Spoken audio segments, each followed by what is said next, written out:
The fluorescent lights of JFK Airport buzzed overhead like dying insects, casting harsh shadows across Gate 42. In the chaos of delayed flights and frustrated travelers, nobody noticed the woman in the $1,000 suit collapse to her knees, gasping for air that wouldn't come. Nobody except the broke electrician with $47 to his name and a sick daughter waiting at home. Some acts of kindness echo through eternity. Some strangers hold the power to reshape entire destinies with a single moment of grace. And sometimes, when the world has beaten you down so far that you're counting pennies for your child's medicine, salvation arrives wearing designer clothes and carrying secrets that could destroy everything you've built. What David Chen didn't know, as he knelt beside that terrified billionaire and talked her through the worst panic attack of her life, was that he just saved Victoria Sterling, owner of a media empire worth $8 billion. What he couldn't have imagined was that she would never forget his face, or that she was about to turn his world upside down. Forever. David Chen's hands shook as he counted the crumpled bills one more time. $47. That was all that stood between him and complete financial collapse. The insulin vial sitting on his kitchen counter cost $68, and Sophie would need a new one in 3 days. The apartment in Phoenix felt smaller than usual this morning, the Arizona sun streaming through windows that desperately needed new blinds. Sophie sat at their second-hand table, carefully checking her blood sugar with the glucose meter they'd managed to keep despite selling almost everything else of value over the past year. "Daddy, it's 140, she announced with the matter-of-fact tone that 8-year-olds used when discussing things that shouldn't be part of childhood vocabulary. "That's good, right?" David forced a smile. "That's perfect, sure, sweetheart. You're getting really good at managing your numbers." Sophie beamed, her dark hair catching the morning light. She'd inherited her mother's delicate features, but thankfully not Linda's inability to cope with life's unexpected challenges. Type 1 diabetes had entered their lives like a tornado 18 months ago, destroying the illusion of financial stability David had worked so hard to build. Linda had lasted exactly 4 months after the diagnosis. 4 months of insulin injections, blood sugar monitoring, midnight emergencies, and medical bills that grew faster than David's modest electrician salary could address. She'd packed her bags on a Tuesday morning while Sophie was at school, leaving behind a note that said she couldn't watch her daughter suffer anymore. What she'd really meant was that she couldn't handle the responsibility, the fear, and the constant reminder that their daughter's life would never be simple. David had found Sophie's stuffed rabbit on Linda's pillow, the only explanation their daughter had received for why Mommy wasn't coming home. The phone rang, jolting David from his dark thoughts. Unknown number, which usually meant creditors these days. "Mr. Chen." The voice was professional but kind. "This is Jennifer from Mountain View Elementary. Sophie's insulin pump is showing a low battery alert. Do you have replacement batteries we should install?" David's stomach dropped. The specialized batteries cost $35. Money he didn't have. I'll bring some by this afternoon." "Of course. And Mr. Chen, we received the notice about Sophie's field trip payment being overdue. The deadline is Friday if you still want her to participate." Another $60 he didn't have. David closed his eyes, calculating rapidly. If he skipped lunch for the rest of the week, if he walked to work instead of driving, if he somehow found odd jobs this weekend, "I'll take care of it," he lied, hating himself for the deception. After hanging up, David looked at his daughter, who was now coloring in a book they'd picked up at the dollar store. She hummed softly to herself, completely unaware that her father was drowning in the impossible mathematics of keeping her alive and healthy. His phone buzzed with a text from his supervisor at Thompson Electric. "Funeral approved for tomorrow. Sorry for your loss. Take Wednesday off too if needed. Uncle Ray's funeral in New York. The man who'd helped raise David after his parents died, who'd taught him electrical work, who'd been sending $50 a month until his own health failed. The plane ticket had cost David his last $400 from his emergency fund, money that should have gone to Sophie's medical supplies. But Uncle Ray was the only family David had left, and some obligations transcended financial logic. David knelt beside Sophie's chair, watching her carefully color within the lines of a princess dress. "Sweetheart, Daddy has to go to New York tomorrow for Uncle Ray's funeral.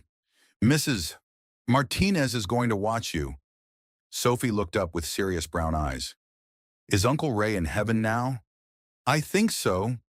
Will you tell him I said hi and that I'm being brave with my shots?" David's throat tightened. Sophie had never met Uncle Ray, but she understood that he was important to Daddy, and in her 8-year-old logic, that made him worth remembering. "I'll tell him," David promised, kissing the top of her head. "You're the bravest girl I know." That evening, David sat at his laptop in the living room, researching assistance programs he'd already been denied for, clinical trials that might reduce medication costs, anything that might bridge the gap between Sophie's needs and his resources. The math was unforgiving: insulin, test strips, pump supplies, doctor visits, emergency room copays when her blood sugar spiked or crashed. His phone rang again. Dr. Martinez's office. "Mr. Chen, I wanted to follow up on Sophie's appointment next week. Her A1C results came back, and while they're not terrible, I think we should consider adjusting her insulin regimen. It might require more frequent monitoring initially." More monitoring meant more test strips. More test strips meant more money David didn't have. "How much more frequent?" David asked, already knowing he wouldn't like the answer. "Testing every 2 hours for the first week. Then we can probably reduce to 4 times daily if her numbers stabilize." David did the math silently. Each test strip cost $1.50. Testing every 2 hours meant 12 strips a day, $18 daily, over $100 a week. "Dr. Martinez, I need to ask, are there any assistance programs for the testing supplies, or maybe a generic alternative?" The pause on the other end told David everything he needed to know. "Mr. Chen, I understand the financial challenges. Let me make some calls and see what options we have. In the meantime, don't reduce her current testing schedule. Sophie's health has to be the priority." After hanging up, David stared at the medical bills spread across his coffee table. $17,000 in outstanding charges. Most of them from the emergency room visits during Sophie's initial diagnosis, when her blood sugar had swung wildly while doctors figured out the right insulin dosages. The collection notices had started arriving last month. Polite but firm letters explaining that payment plans needed to be established, that his credit rating was at risk, that legal action remained a possibility. David had applied for every assistance program he could find, but his income as an electrician put him just slightly above the poverty line. Too much to qualify for aid, too little to actually afford the care his daughter needed. He existed in the cruel gap between help and self-sufficiency, where Sophie's life depended on his ability to perform financial miracles on a daily basis. His laptop screen showed his bank balance, $1,240.33.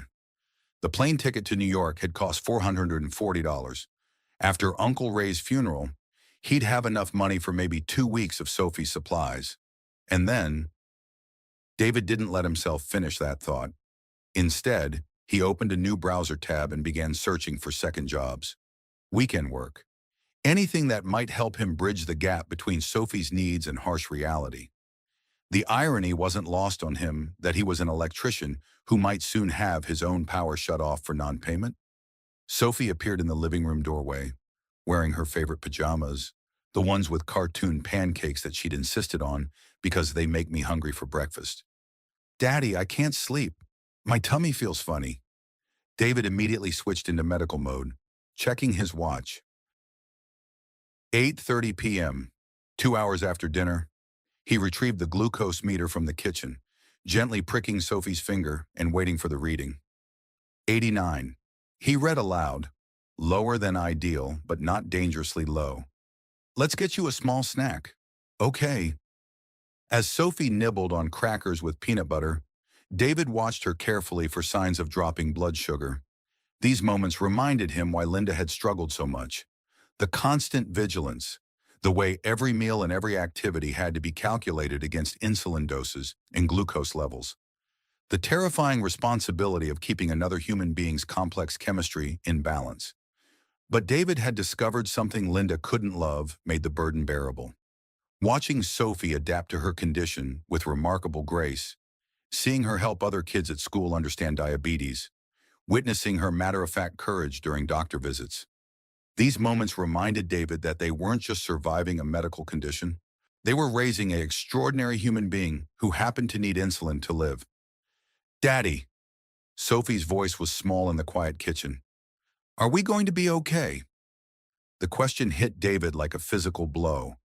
He thought he'd been hiding his stress, protecting her from the adult worries that kept him awake at night. "What do you mean? Sweetheart, Mrs. Martinez's daughter has diabetes too, and she heard Mrs. Martinez talking about how expensive everything is. I know my medicine costs a lot of money." David knelt beside her chair, taking her small hands in his. "Sophie, I want you to listen to me very carefully. Your medicine is not something you ever need to worry about. That's Daddy's job. Okay, your job is to be 8 years old, to do well in school, and to take care of yourself the way Dr. Martinez taught you. But what if, no what ifs," David interrupted gently. "I promise you will always have everything you need. That's not something you need to think about." Sophie nodded solemnly, trusting him with the absolute faith that children reserve for their parents. David hoped he could prove worthy of that trust. After Sophie was back in bed, David returned to his laptop and did something he'd been avoiding for weeks. He opened a new tab and searched for personal loan options, payday advance companies, anything that might provide temporary relief, even if it meant borrowing against his already uncertain future. The terms were brutal, interest rates that would trap him in debt for years. But if it meant keeping Sophie healthy while he figured out a longer-term solution? David's phone buzzed with an alert from his bank. His account balance had dropped below $50 due to an automatic payment for Sophie's school lunch program. He closed the laptop and sat in the darkness of his living room, listening to the hum of the air conditioner he couldn't really afford to run and wondering how many other single parents were sitting in similar darkness, making impossible calculations about their children's lives. Tomorrow he would fly to New York for Uncle Ray's funeral. Tomorrow he would say goodbye to the last person who'd helped him believe that everything would work out somehow. And then he would come home and figure out how to keep Sophie alive and healthy for another month. JFK Airport buzzed with the controlled chaos that David remembered from his childhood visits to New York. Uncle Ray had brought him here once when he was 12, pointing out the planes taking off for destinations that seemed impossibly exotic to a kid from Phoenix. Now, at 35, David felt every bit as overwhelmed as that 12-year-old, but for entirely different reasons.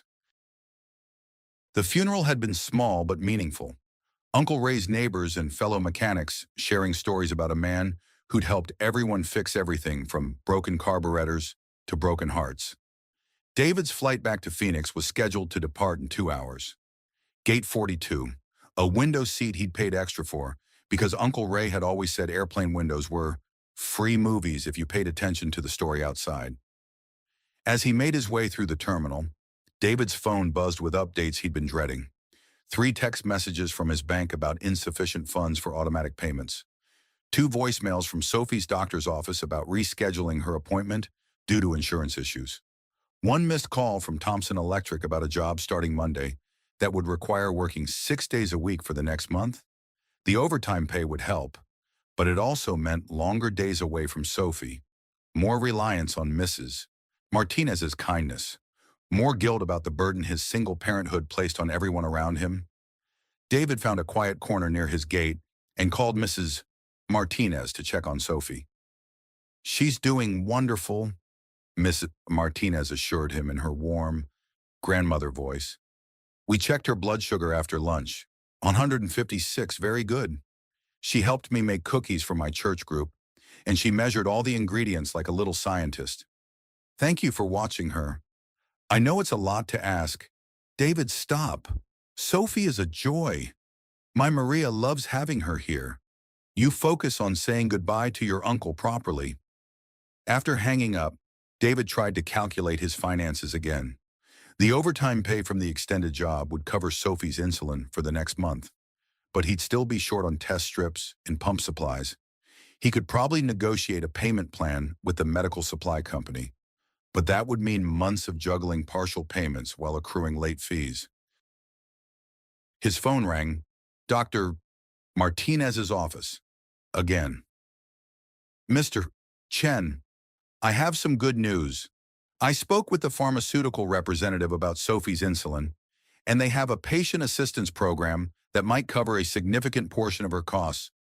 I'll need you to fill out some paperwork, but it could reduce your monthly expenses by 60%. David felt his chest loosen for the first time in weeks. That would change everything. I'll email you the forms today.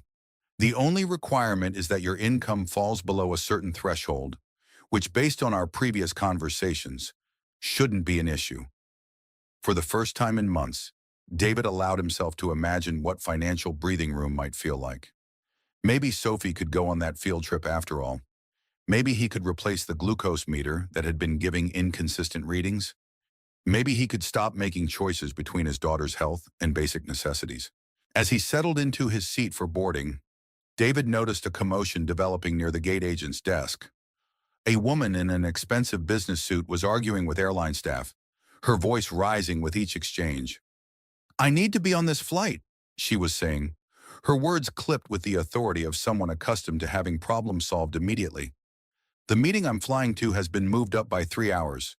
Ma'am, I understand your urgency, but the flight is completely full.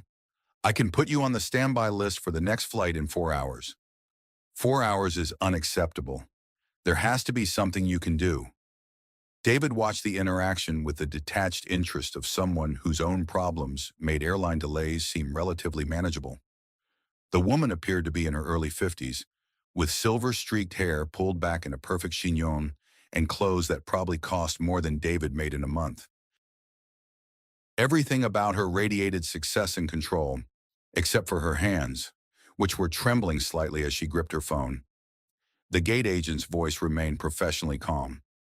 "Ma'am, if you'd like to speak with a supervisor—" "Victoria Sterling?" the woman interrupted, as if her name should solve all problems. "I own Sterling Media.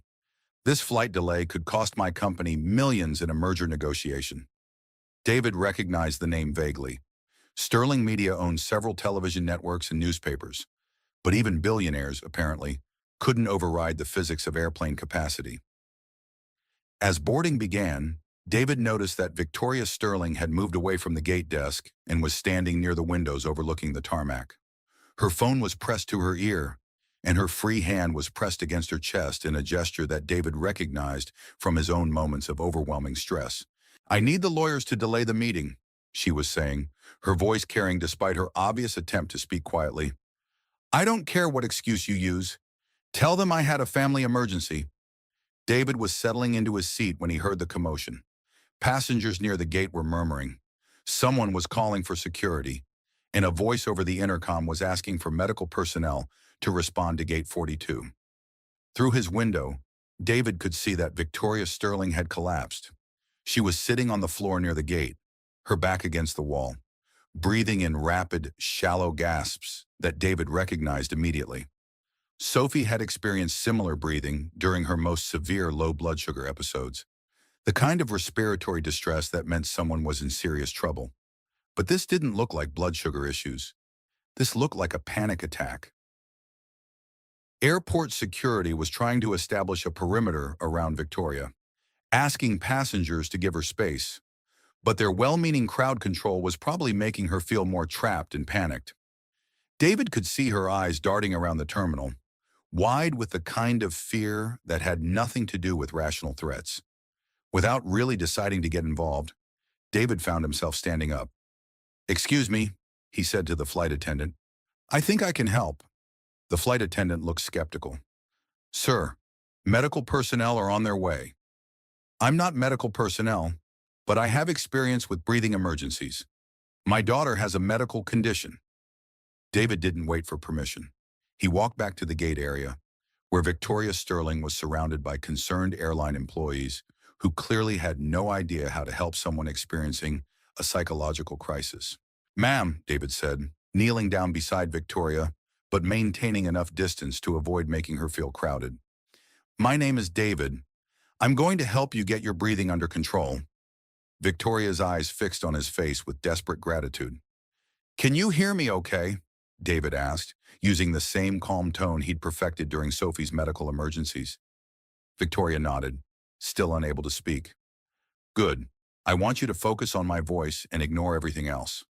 We're going to slow down your breathing together. Ready?" David began the breathing exercise he'd learned from Sophie's diabetes education classes, a technique originally developed for managing medical anxiety, but effective for panic attacks in general. He breathed slowly and audibly, counting out loud, giving Victoria something concrete to focus on. In for 4 counts, hold for 2, out for 6 counts. Within 5 minutes, Victoria's breathing had returned to normal. Her color improved, and the wild panic in her eyes began to subside. "Better?" David asked. "Much," Victoria managed, her voice hoarse. "Thank you. I don't know what happened. I've been traveling for business for 20 years, and I've never—" "Stress has a way of catching up with us when we least expect it," David said gently. "Are you feeling steady enough to stand?" As David helped Victoria to her feet, he noticed that her hands were still shaking, and her grip on his arm was tighter than necessary. Whatever had triggered her panic attack ran deeper than simple travel anxiety. "Can I call someone for you?" David offered. "Family or a friend." Victoria's laugh was brittle. "There isn't really anyone to call. That's part of the problem." The statement hung between them, revealing more vulnerability than Victoria had probably intended to share with a stranger. Airport medical personnel arrived just as Victoria was regaining her composure, but she waved them off politely, insisting she was fine.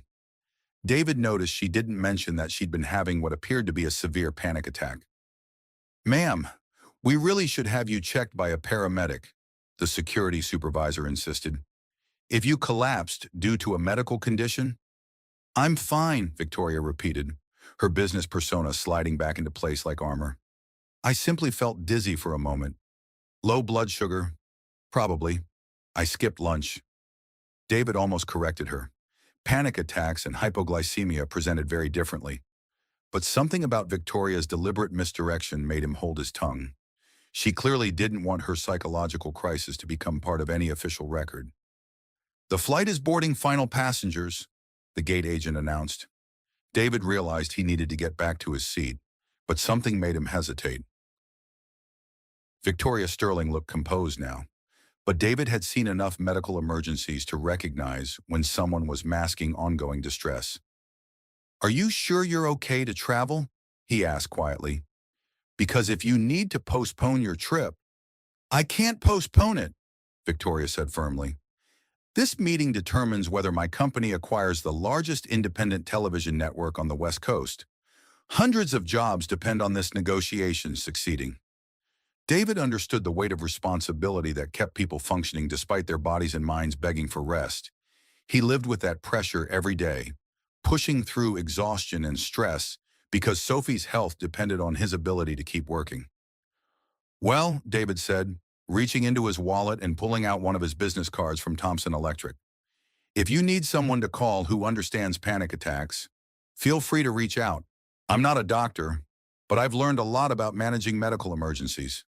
Victoria took the card, studying it with more attention than a simple business card usually received. "David Chen, licensed electrician," she read aloud. "Phoenix, Arizona. That's home," David said. "I was here for my uncle's funeral. I'm sorry for your loss." "Thank you. And I'm sorry you're dealing with whatever's causing the stress. I hope your meeting goes well." As David headed back to his seat, he wondered about Victoria Sterling's story. Someone successful enough to own a media empire, but isolated enough to have no one to call during a crisis. Someone whose business responsibilities were so consuming that she was willing to travel while experiencing what appeared to be a significant mental health emergency. During the flight back to Phoenix, David found himself thinking about the contrast between his own problems and Victoria's. He was struggling with financial survival, while she was struggling with what seemed like emotional survival. Both types of crisis could be equally devastating, just in different ways. David's phone had several missed calls when the plane landed in Phoenix, two from Mrs. Martinez, which immediately sent his anxiety spiking. He called back before even collecting his luggage. "David, Sophie is fine," Mrs. Martinez assured him immediately. "But her blood sugar has been running a little high today. 180 after breakfast, 200 after lunch. She feels fine, but I thought you should know." High blood sugar was less immediately dangerous than low blood sugar, but sustained elevations could indicate that Sophie needed an insulin adjustment or that she was developing an illness. "I'll be there in 40 minutes, David said, already calculating whether he had enough test strips to check her blood sugar every hour until her numbers stabilized. As he drove from the airport through familiar Phoenix streets, David thought about Uncle Ray's funeral, about Victoria Sterling's panic attack, about the constant balancing act of single parenthood and financial survival. Uncle Ray used to say that life had a way of connecting people who needed each other, often in ways that weren't immediately obvious. David had always dismissed this as the philosophical musings of a man who'd lived alone too long. But something about his interaction with Victoria Sterling felt significant in a way he couldn't quite define. Maybe it was simply the reminder that everyone struggled with something, regardless of their bank account balance. Or maybe Uncle Ray had been right about life's tendency to weave unexpected connections between strangers who might be able to help each other. 2 weeks after returning from New York, David was running on 3 hours of sleep and pure determination. Sophie's blood sugar had been unstable since his trip, requiring middle-of-the-night monitoring and frequent insulin adjustments. Dr. Martinez had increased her testing schedule to 6 times daily, which meant David was burning through test strips and glucose meters at an unsustainable rate. The overtime job at Thompson Electric was physically demanding, but financially necessary. David was installing new electrical systems in a luxury housing development on the outskirts of Phoenix, working 12-hour days in the desert heat. His body ached constantly, but the extra pay would cover Sophie's insulin for the next 2 months. That morning, Sophie had tested at 89 before breakfast, a good number that allowed David to leave for work without the gnawing worry that had become his constant companion. Mrs. Martinez would check her blood sugar at lunch and text David the results. David was rewiring the master bedroom of a house that would sell for more than he'd earn in 5 years when his phone rang. Unknown number, local area code. "Mr. Chen, this is Patricia Williams from Phoenix Children's Hospital Financial Services. I'm calling about Sophie Chen's account." David's stomach dropped. He'd been trying to negotiate a payment plan for Sophie's recent emergency room visit, but the hospital's payment requirements were beyond his current capabilities. "I understand you're calling about payment arrangements," David said, already calculating which bills he could delay to make a partial payment. "I can probably manage $200 this month." "Actually, Mr. Chen, I'm calling with good news. Sophie's entire outstanding balance has been paid in full by an anonymous benefactor." David nearly dropped his phone. "I'm sorry, what?" "Someone made a payment to completely clear Sophie's account. The payment was made by wire transfer yesterday afternoon. $18,437. David sat down heavily on a stack of electrical conduit, certain he'd misheard. "That's not possible. Who would pay that kind of money?" "The payment came through a law firm representing an anonymous donor. They specifically requested that Sophie's family be contacted to confirm that all medical bills have been cleared and that future care should proceed without any delays due to financial concerns." David stared at his phone, trying to process information that made no sense. $18,000, more money than he could save in 2 years, paid by someone he'd never met for reasons he couldn't understand. "Mr. Chen, are you still there?" "Yes, I'm here. But there has to be some mistake. People don't just pay strangers medical bills.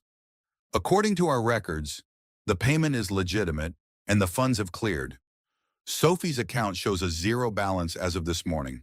After hanging up, David sat in the unfinished bedroom, surrounded by electrical supplies and the smell of new construction, trying to understand what had just happened. Anonymous benefactors existed in movies and heartwarming news stories, not in the real life of a struggling single father from Phoenix. His phone buzzed with a text from Mrs. Martinez. Sophie's lunch number was 145. Perfect. She's having a great day at school. David should have felt relief, but instead he felt unsettled. Someone had investigated his family's financial situation deeply enough to know exactly how much money they owed to the hospital. Someone with access to that kind of cash had decided to intervene in their lives without explanation. That evening, David tried to discuss the situation with Sophie over dinner, though he wasn't sure how to explain something he didn't understand himself. "Sweetheart, someone very kind paid for all your hospital visits," David said carefully. "We don't know who it was, but it means Daddy doesn't have to worry about those bills anymore." Sophie looked up from her chicken nuggets with the serious expression she wore when processing adult concepts.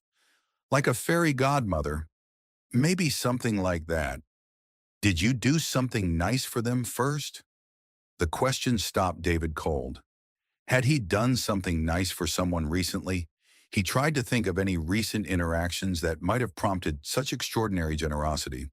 The only significant interaction with a stranger had been helping Victoria Sterling with her panic attack at JFK Airport, but that had been a simple human response to someone in distress. And Victoria had hardly seemed like someone who would track down his personal information and anonymously pay his daughter's medical bills. Although, David pulled out his phone and Googled Victoria Sterling net worth. The results were staggering. Estimates range from $7.5 to $8.5 billion. Sterling Media owned television networks, newspapers, and digital media platforms across the country. Victoria Sterling was exactly the kind of person who could write an $18,000 check without thinking twice about it. But why would she? Their interaction had lasted maybe 15 minutes. David had helped her through a panic attack, given her his business card, and wished her well. Nothing about that interaction suggested the beginning of a benefactor relationship. David's phone rang, interrupting his internet research. Dr. Martinez's office. "Mr. Chen, I wanted to follow up on Sophie's recent test results and discuss her care going forward. I understand her hospital account has been cleared." "That's what they told me. I'm still trying to figure out how or why." "Well, whoever arranged it also called our office to establish a medical trust fund for Sophie's ongoing care. The fund will cover all of her diabetes management, insulin, testing supplies, pump equipment, even specialist consultations if needed." David felt like the ground was shifting beneath him. "How much money are we talking about?" The initial deposit was $50,000, with provisions for automatic replenishment as needed. "Mr. Chen, this fund will essentially eliminate any financial barriers to Sophie's medical care for the foreseeable future." $50,000. Added to the hospital payment, someone had just invested nearly $70,000 in his daughter's health. This was beyond generous. This was a life-changing intervention from someone who clearly understood both the costs of chronic illness and the impact of financial stress on families. "Dr.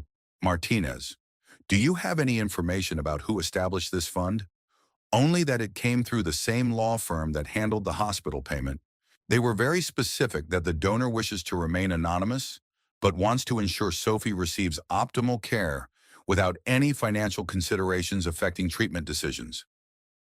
That night, after Sophie was asleep, David sat at his kitchen table with his laptop, researching everything he could find about Victoria Sterling. Forbes articles about her business acumen, interviews about her media empire's expansion, photos from charity galas where she appeared poised and elegant, but somehow distant. One article from 6 months earlier caught his attention.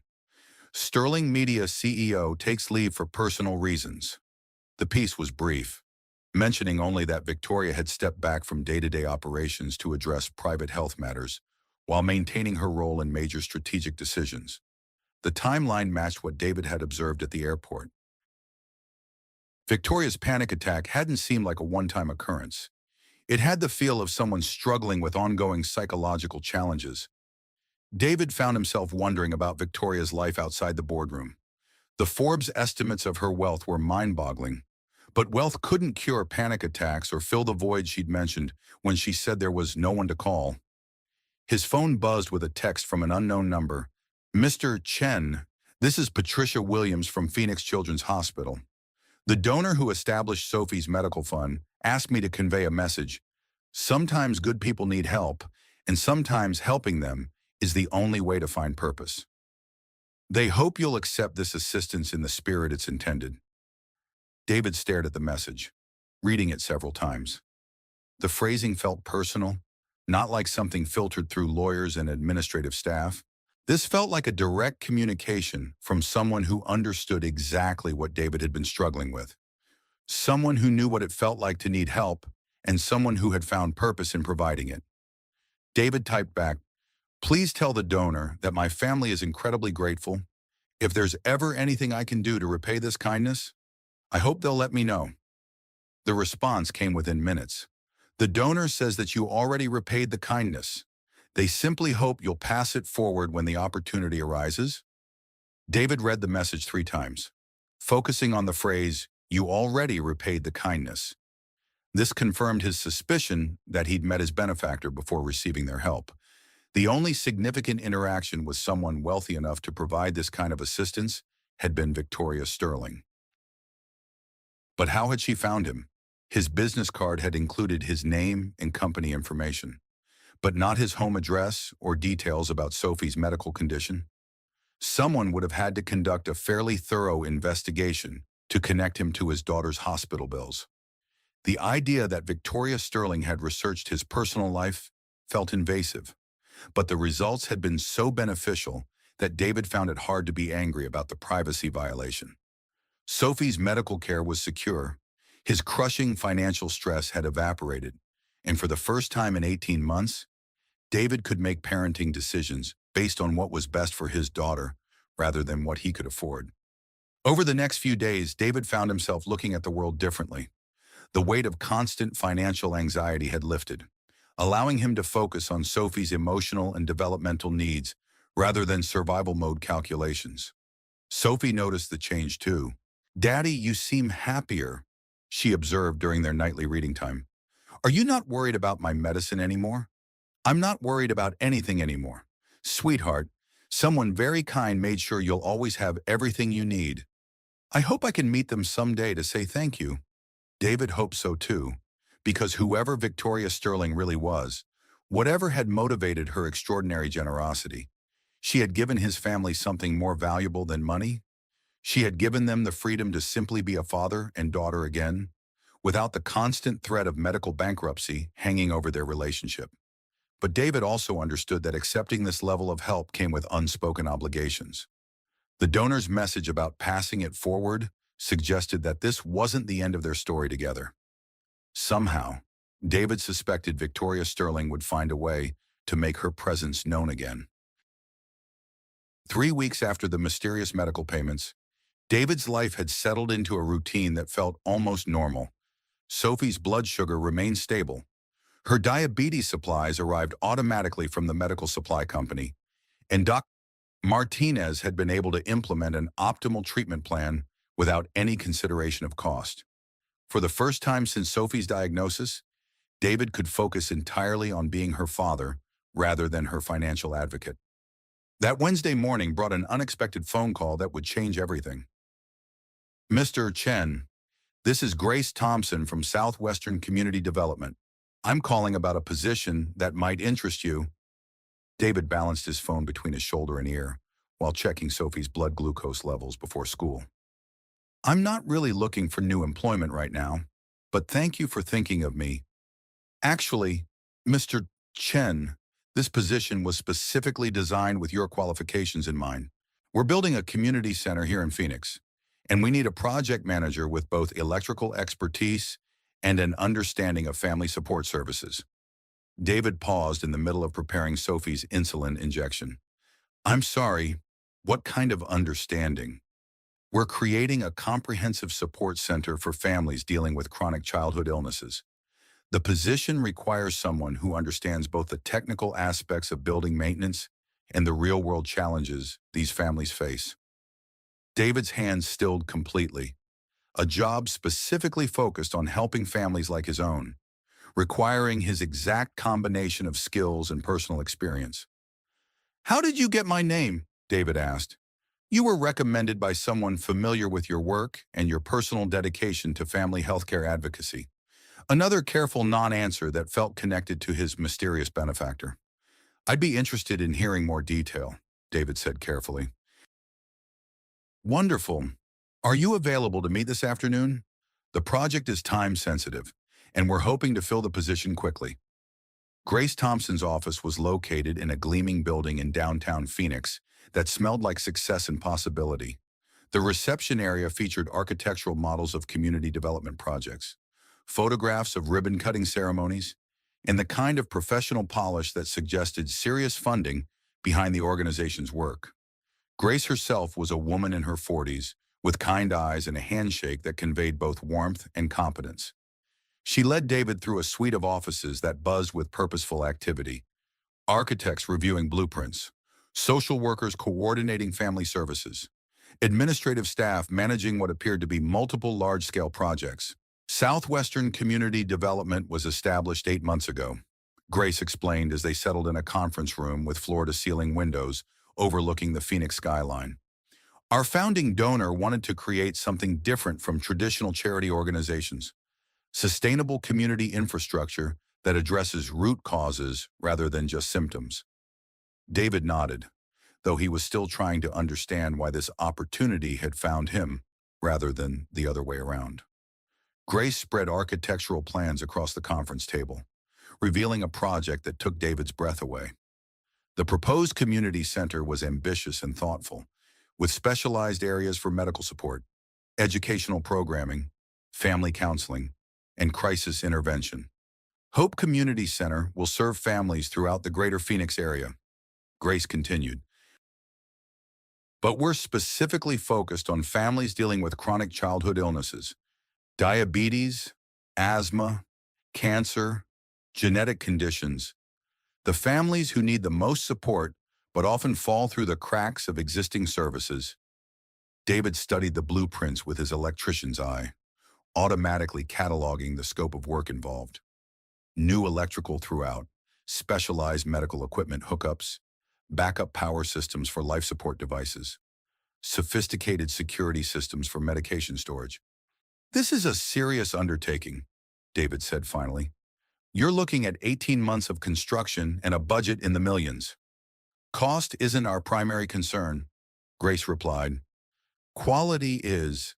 We want this done right, by people who understand what these families need, because they live these realities themselves." There it was, the acknowledgement that they knew about Sophie's condition and his personal experience with the healthcare system. "Grace, can I ask you something directly?" "Of course." "How do you know about my daughter's medical situation? And how did you know I'd be interested in this type of work?" Grace hesitated for just a moment, long enough for David to catch the calculation behind her response. "Your name came highly recommended from someone in the community who was impressed by your character and professional competence.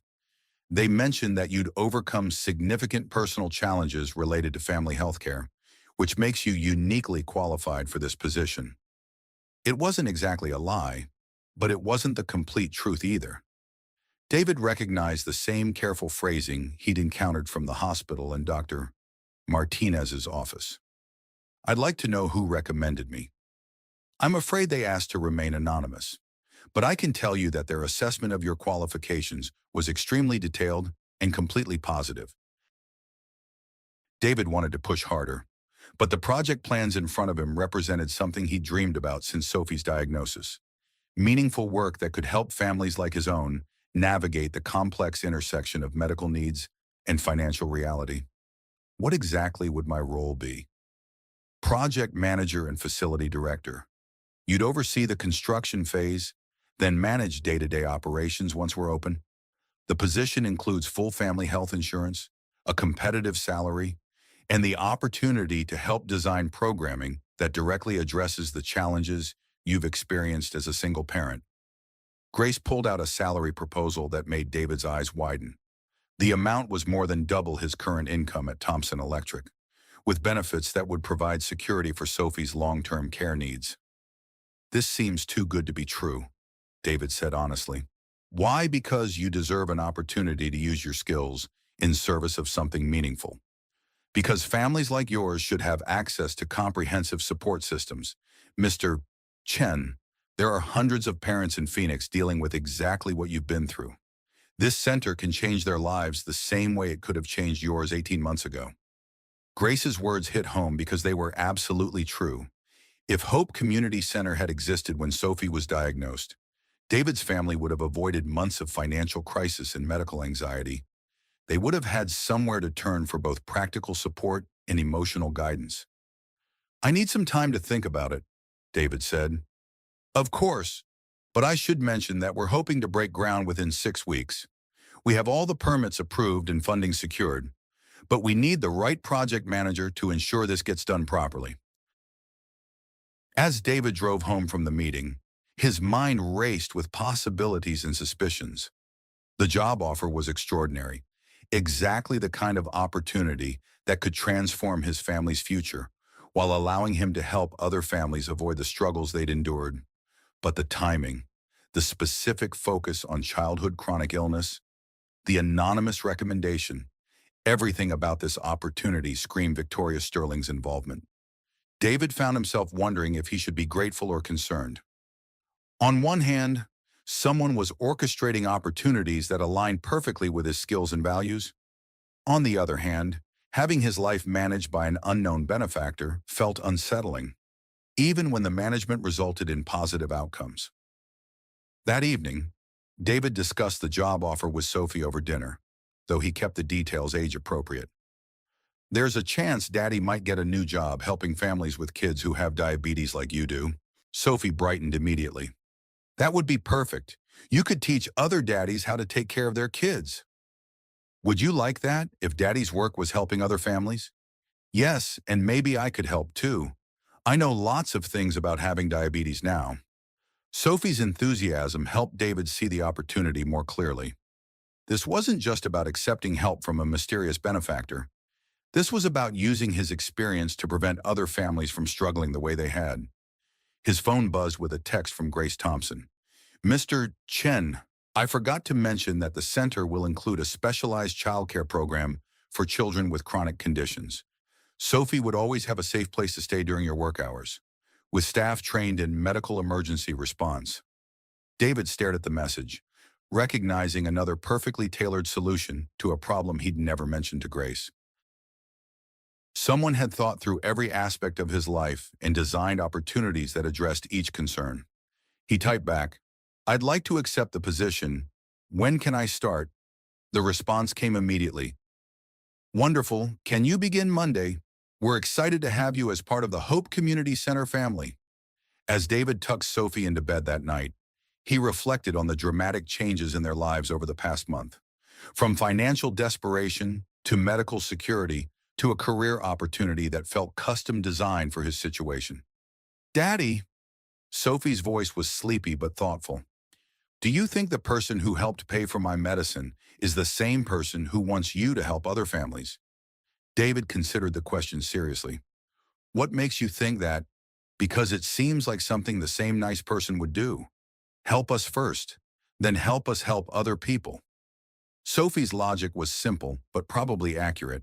Someone had invested significant resources in their family's stability and was now creating opportunities for David to extend that stability to others. "I think you might be right, sweetheart. I hope we get to meet them someday. I want to say thank you and show them that their help worked." David hoped so too, because whoever Victoria Sterling really was, whatever had motivated her to intervene in their lives, she had created something beautiful from what could have been a devastating situation. But David also suspected that Monday's new job would bring him closer to understanding his benefactor's identity and motivations. And he was right. David's first week as project manager for Hope Community Center Felt like stepping into a dream designed specifically for his skills and passions. The construction site hummed with purposeful activity. Electricians, plumbers, carpenters, and specialty contractors working together to transform an empty building into something that would change families' lives. Grace Thompson had introduced David to the construction team as someone who understood the mission from personal experience, and the workers responded with a level of commitment that suggested they'd been briefed on the project's importance beyond typical construction jobs.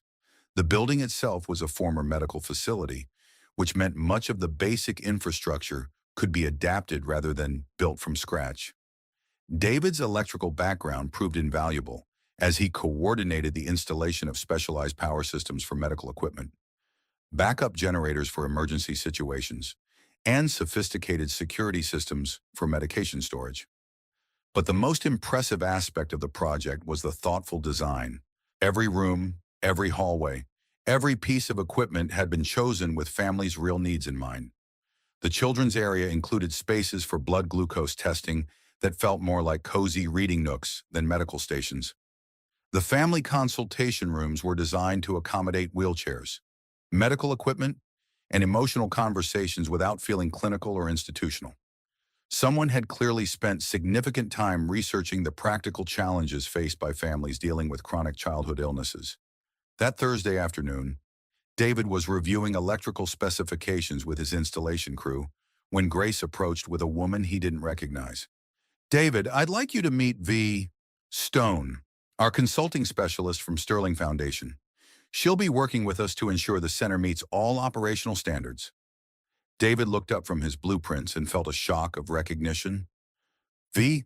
Stone was Victoria Sterling. She wore jeans and work boots that looked expensive but practical. Her silver-streaked hair pulled back in a simple ponytail rather than the severe business style he remembered from the airport. But her eyes were unmistakable, intelligent, assessing, and currently watching David's face carefully for his reaction. "Mr.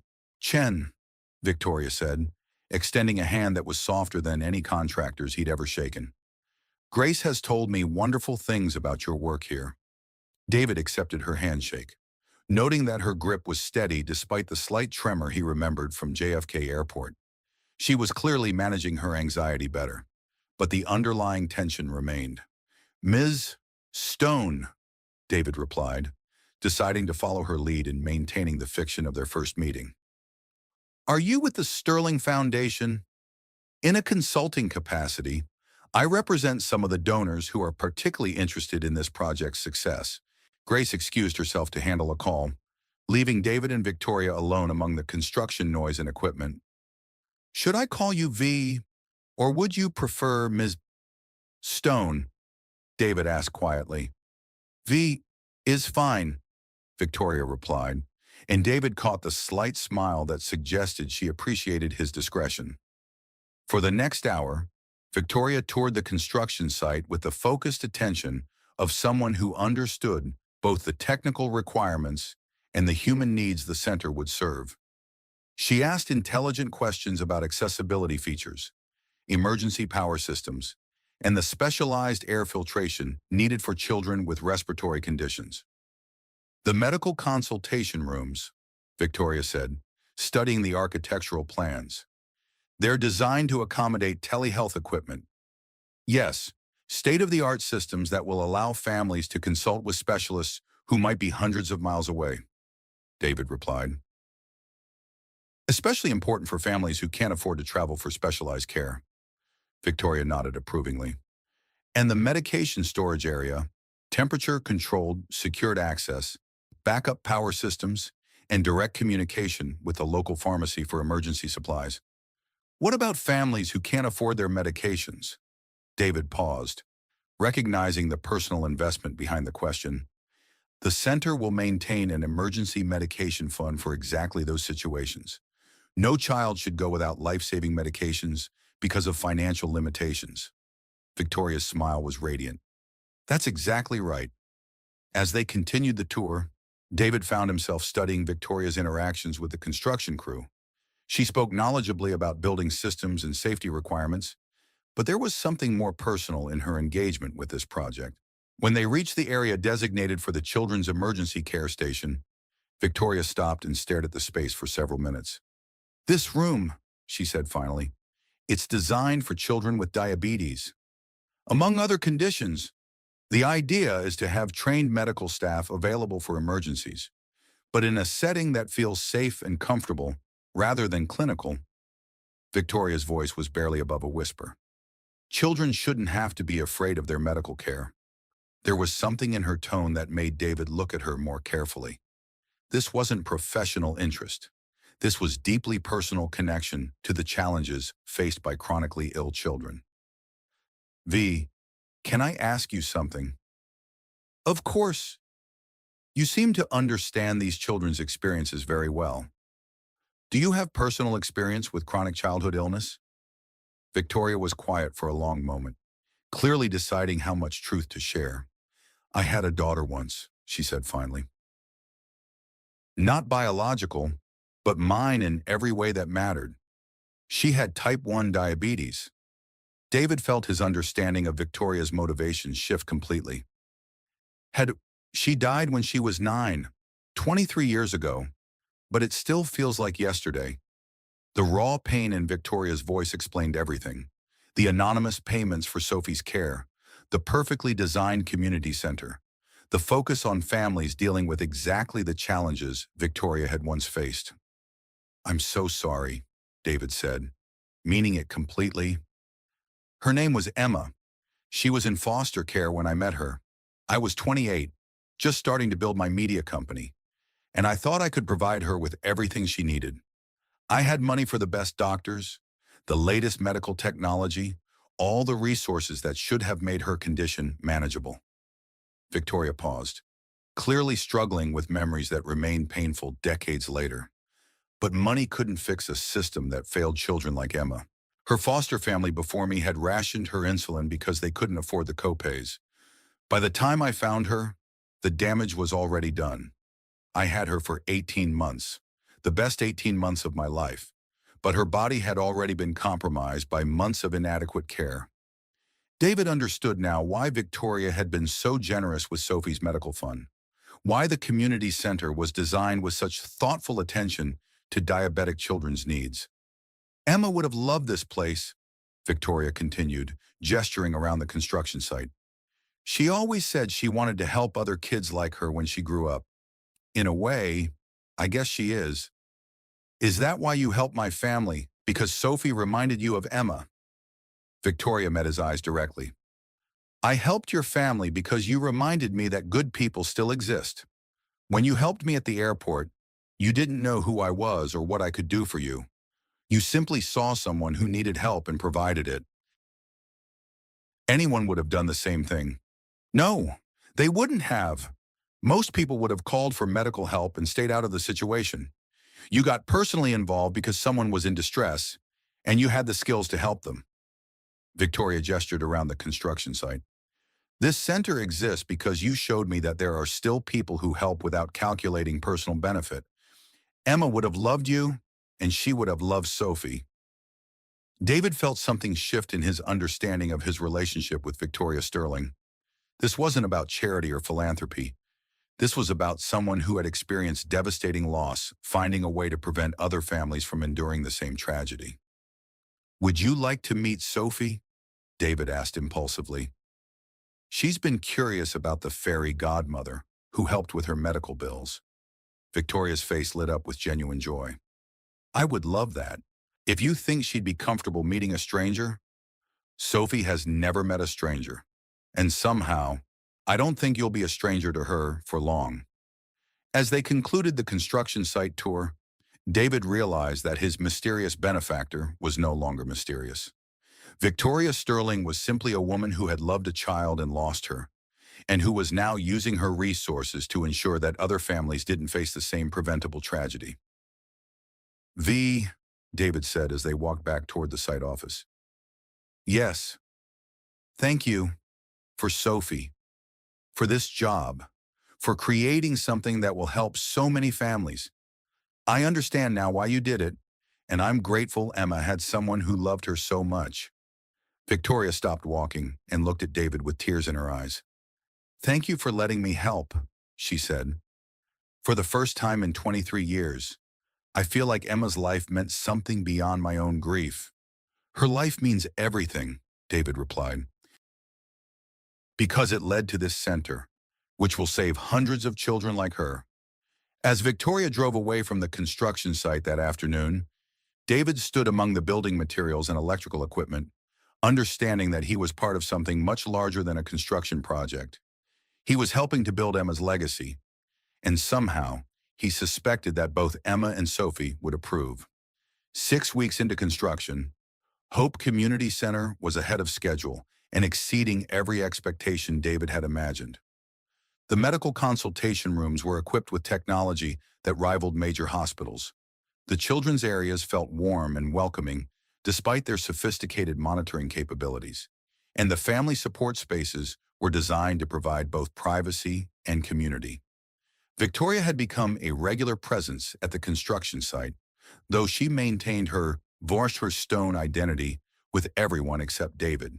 Her expertise in project management and her genuine care for operational details impressed the entire construction crew. But David was the only one who understood the personal investment driving her involvement. Sophie had been visiting the site regularly, fascinated by the transformation taking place and excited about the possibility of helping other children like herself. Victoria and Sophie had developed an easy friendship, with Victoria often bringing age-appropriate books about construction, medical heroes, and community helpers. David watched their interactions with growing wonder. Victoria's entire demeanor changed around Sophie. The controlled businesswoman disappeared, replaced by someone who seemed genuinely delighted by an 8-year-old's questions and observations. Sophie, for her part, treated Ms. V like a favorite aunt who happened to know interesting things about building projects and medical equipment. That Tuesday started like any other construction day, with David arriving early to coordinate the electrical team's work on the emergency power systems. The weather forecast had mentioned possible afternoon storms, but Arizona's monsoon season often produced dramatic predictions that resulted in minimal actual weather. By noon, however, the sky had darkened ominously, and the wind was picking up in ways that made the construction crew nervous. "Boss," called Tommy, David's lead electrician, "we should probably secure the equipment and call it a day. This looks like it could get nasty." David checked his phone's weather app, which now showed severe thunderstorm warnings with possible tornado activity, unusual for Phoenix, but not unprecedented during monsoon season. "Pack it up," David decided. "Everyone go home and make sure your families are secure."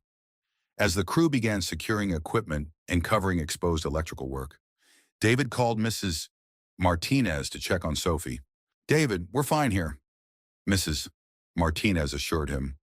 "Sophie's numbers have been perfect today, and we're staying inside with plenty of activities. How's the construction site? We're shutting down early because of the storm warnings. I'll probably be home within the hour." "Good, this weather is making everyone nervous."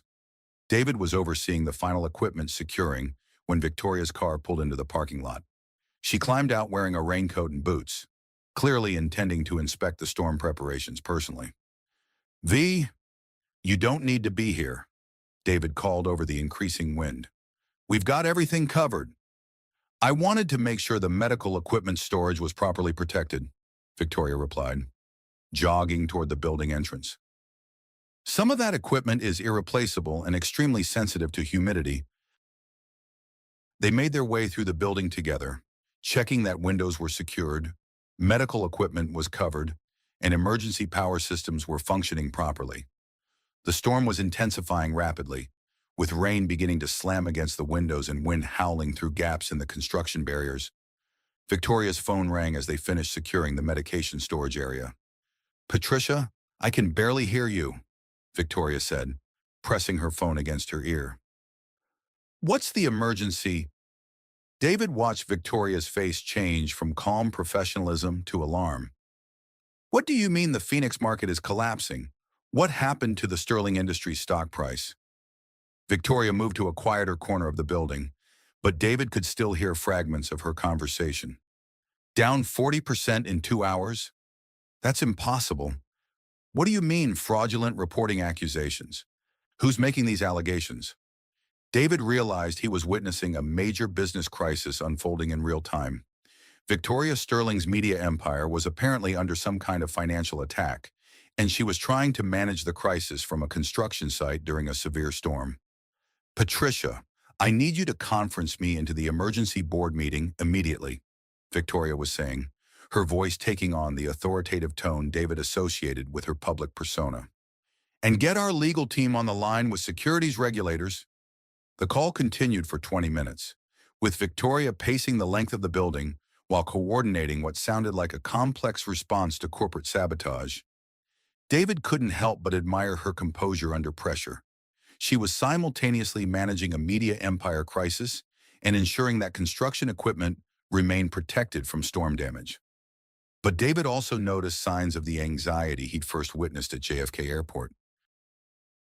Victoria's free hand was pressed against her chest. Her breathing was becoming shallower, and her pacing was taking on the restless quality that suggested rising panic. When Victoria finally ended the call, she stood motionless for several minutes, staring out at the storm through rain-streaked windows. "How bad is it?" David asked quietly. "Someone's been spreading false information about Sterling Industries' financial reporting, trying to trigger a stock market panic that would force us into a vulnerable position for a hostile takeover." Victoria's voice was steady, but David could see the tremor in her hands that indicated her anxiety was escalating. "Is it working?" "They caught us at exactly the right moment. The board is scattered across 3 time zones. Our legal team is handling 2 other crises, and the stock market is reacting to rumors faster than we can provide documentation to disprove them." Victoria's breathing was becoming more rapid, and David recognized the early signs of the panic attack he'd helped her through at the airport. "V, you need to sit down and focus on breathing," David said gently, guiding her to a chair in what would become the family consultation area. "I can't have a panic attack right now," Victoria said, pressing both hands against her chest. "My company is under attack, and hundreds of employees depend on me to handle this crisis." "Which is exactly why you need to get your breathing under control first," David replied, kneeling beside her chair. "Remember the technique we used at the airport." As Victoria began the breathing exercises David guided her through, her phone rang again. She looked at the caller ID and groaned. "It's my mother. She must have seen the news reports about Sterling Industries." "Do you want to answer it?" "No. But if I don't, she'll assume the worst and call every business reporter she knows looking for information." Victoria answered the call, but David could immediately tell that her mother's response to the crisis was increasing rather than decreasing Victoria's stress level. "Mother, I can't discuss confidential business strategies over the phone," Victoria said, her voice tight with controlled frustration. "The situation is being handled by our legal and financial teams." David could hear a sharp female voice on the other end of the call, though he couldn't make out the specific words. "No, Mother, this isn't the result of my emotional instability. This is corporate warfare, and it has nothing to do with my personal mental health." The conversation continued for several more minutes, with Victoria's mother apparently expressing concerns about Victoria's ability to handle business crises while dealing with anxiety disorders. By the time Victoria hung up, her breathing was shallow again, and her hands were shaking visibly. "Family support in times of crisis?" David asked with gentle irony. "My mother believes that successful business leadership requires emotional invulnerability," Victoria replied, her voice bitter. "She's convinced that my anxiety disorder makes me unfit to run a media empire." "What do you think?" Victoria looked at David with surprise, as if no one had ever asked for her opinion about her own capabilities. "I think my anxiety makes me more empathetic to other people's struggles, not less capable of handling business challenges. But the board of directors doesn't necessarily agree." David's phone buzzed with an urgent text from Mrs. Martinez. "David, Sophie's blood sugar dropped to 67. I gave her juice and crackers. But I think you should come home. The storm is getting worse, and she's feeling scared." David's parental instincts immediately shifted into high gear.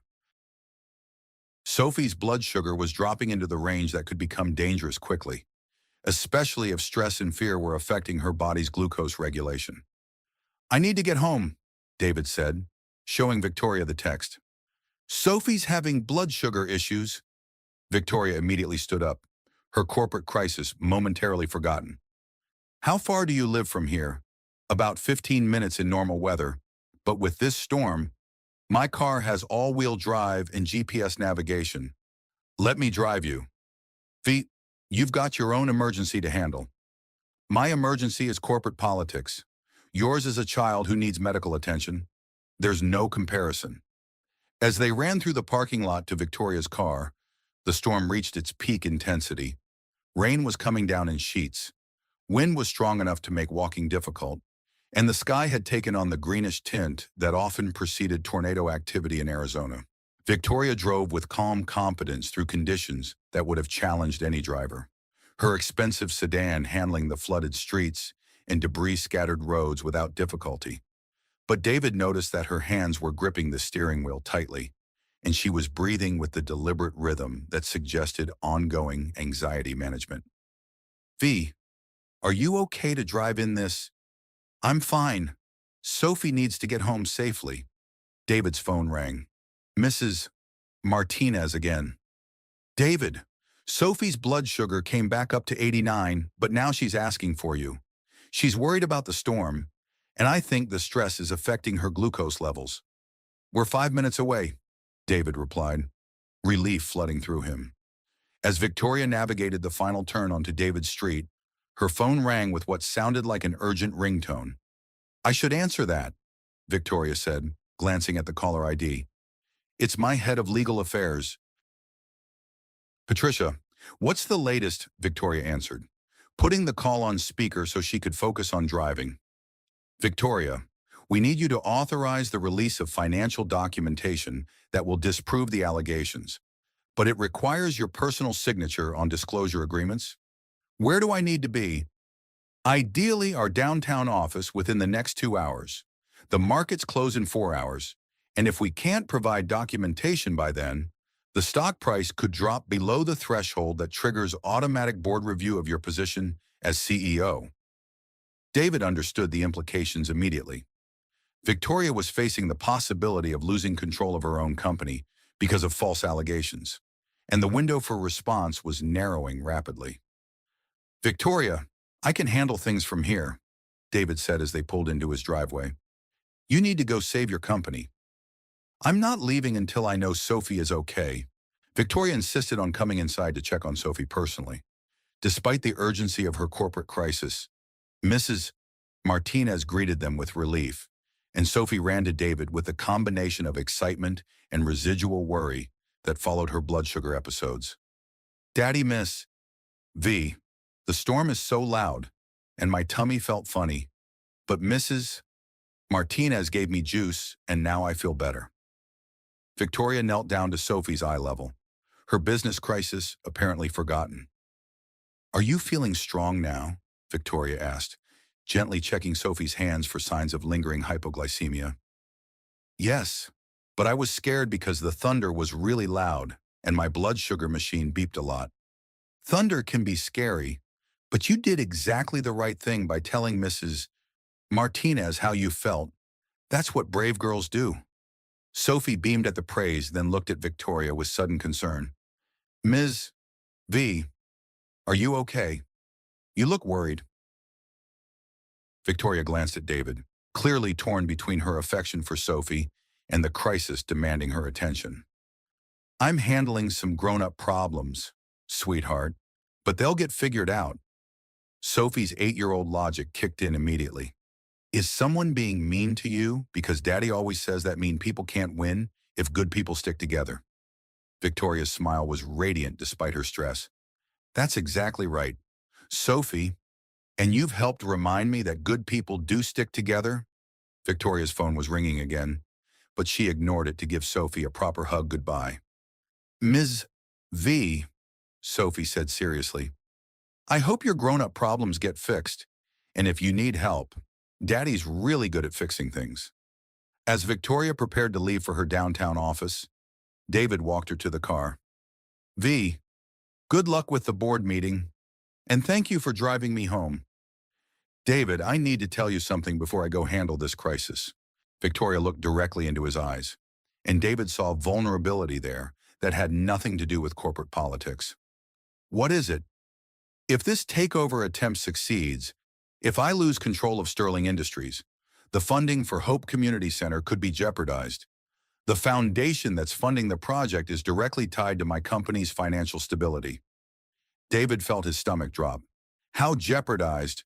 Worst case scenario, construction would have to stop immediately and the center might never open. David understood the implications immediately. Dozens of families were counting on Hope Community Center services. His own career had been restructured around the project, and Sophie's childcare arrangements were designed around his work at the center.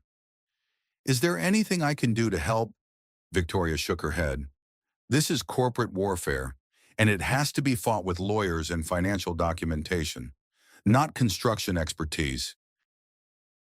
But as Victoria drove away into the storm, David realized there might be more he could do than she understood. Because sometimes the most important battles were fought with community support rather than corporate strategies. And David was about to discover just how powerful that community could be. David spent that evening making phone calls while monitoring Sophie's blood sugar and listening to storm updates on the local news.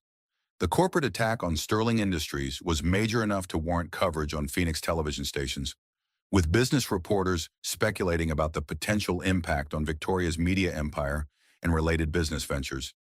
What the reporters didn't know was how the corporate crisis might affect a half-built community center that hundreds of families were counting on. David's first call was to Grace Thompson.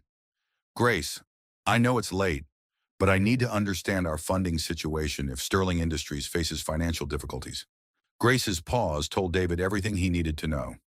David, I was planning to call you first thing tomorrow morning. The foundation's lawyers are reviewing our construction contracts to understand what protections we have if the primary funding source becomes unavailable. How bad could it get if Sterling Industries' stock price drops below certain thresholds, or if Victoria Sterling loses her position as CEO? The foundation might lose access to the funds that are supporting our project. We could be looking at immediate construction suspension. David felt the familiar knot of anxiety that had plagued him before Victoria's intervention in his family's financial crisis. Grace, how many families are counting on this center opening on schedule? 347 families have already enrolled for services. Many of them have rearranged their health care, employment, and child care around our projected opening date. 347 families like David's own, dealing with chronic childhood illnesses and the complex challenges that accompanied them. Families who needed Hope Community Center to provide stability and support that wasn't available anywhere else in Phoenix. David made a decision that felt both crazy and inevitable. Grace, I want to organize community support for Victoria Sterling, not for her company, but for the center. If 300 families publicly demonstrate their support for this project, it might influence how the media covers the corporate crisis. David, I appreciate the sentiment, but corporate takeover battles aren't usually influenced by community organizing. Maybe they should be. David's second call was to Dr. Martinez. Doctor, I need your help with something that might sound unusual. David explained the situation. The corporate attack on Sterling Industries, the potential threat to Hope Community Center's funding, and his idea for organizing community support. Mr. Chen, are you asking me to get politically involved in a business dispute?